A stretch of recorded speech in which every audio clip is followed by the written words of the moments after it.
going to put like all the points.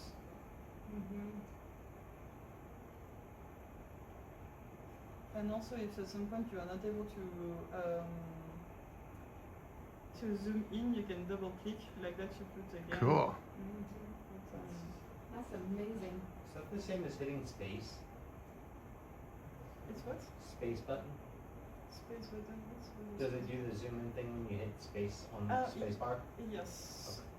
Yeah, and also if you don't know what you have to do to go through class station, you have those little information who say, okay, where you can click to do what. So in that case, he saw that I was using a mouse, but if I'm here, he's also going to let me know where I'm supposed to click to do what on my.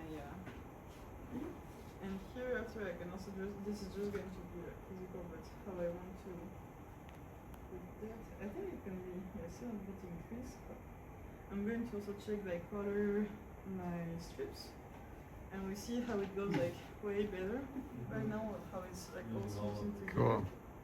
But it can still be improved. So if we do a slice, I'm just going to put that bigger so you can see it. We see that it's like good, but we can improve it. And so that's where it's going to be interesting to use the strip adjustment, just here. So strip adjustment, you do have access between two modes, what we call the robust and precise. It's actually going to be grid or double grid versus precise, which is going to be made for corridors. So because it's not going to be the same algorithm applied. And if you want to, you can also come here and then add some GCPs, some control points, inside of the process. So if you want to, you can add them here and say tie points, which is written. Or if you just want to have them, but not inside of the processing, you can click on other resource, and when you're going to click on the CSV file or the TXT file, you can choose, okay, I just want to have them as checkpoints, just to visualize them, but not take them in account in my processing. And so usually it's supposed to be quite fast. In our case, we are not in a corridor map, so I'm just going to click here on adjust, and it's always a three iteration, even if you're going to go with precise. Yes, and then we can see how it's going to improve the whole mix of everything. And then the others module. So the module after is going to be smoothing. As the name make it, it's just going to smooth the point cloud. If you are going to fly over a lot of buildings like that, it can have a lot of interest. But for all the nature side, it's going to. So if you want to process that during a class, or maybe we let some people do it and not have to always change prospect computer, you can just process your there and. Remote login for that. So in that case, it has just a bit more. So it went from 5.6 centimeters to 4.9. So depending on the site, it can improve more. That's the error? That's the error that it... Yeah, the general error we can have on the whole project.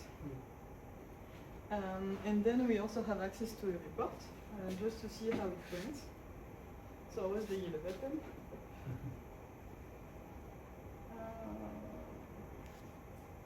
And so yes, it gives me like a bit how we went from each strip. From where we went and to where we are going. So depending on where you're going to fly, it could make an interest to use those. And if you have some GCPs, it's also going to show you the difference of the height with the GCPs. As we don't have as a photogrammetric software, it's not going to change the placement on X, Y, but only on Z.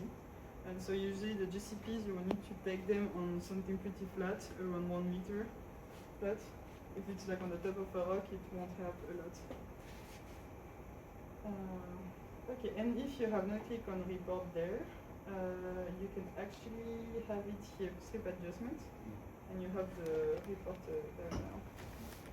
So it has improved a bit more, and here, the blue one, so here we see we have a bit more option set. One of my interests was like to see a bit like on the side of the buildings. Those are usually the one where it's tricky to adjust them.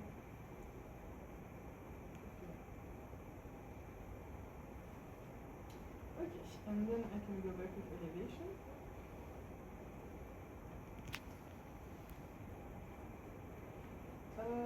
So then the smoothing, you can just go with low, medium, or high. Let's say it can take a while to go through the smoothing depending on the number of points you're gonna have in your project. Speaking of number of points, I have not shown you, but here when you click on your flight, you can actually see the number of points you have. Oh, we used to be able to see it? Okay, I need to check with the team. At some point we were able to see like the number of points present inside of your flight. Okay.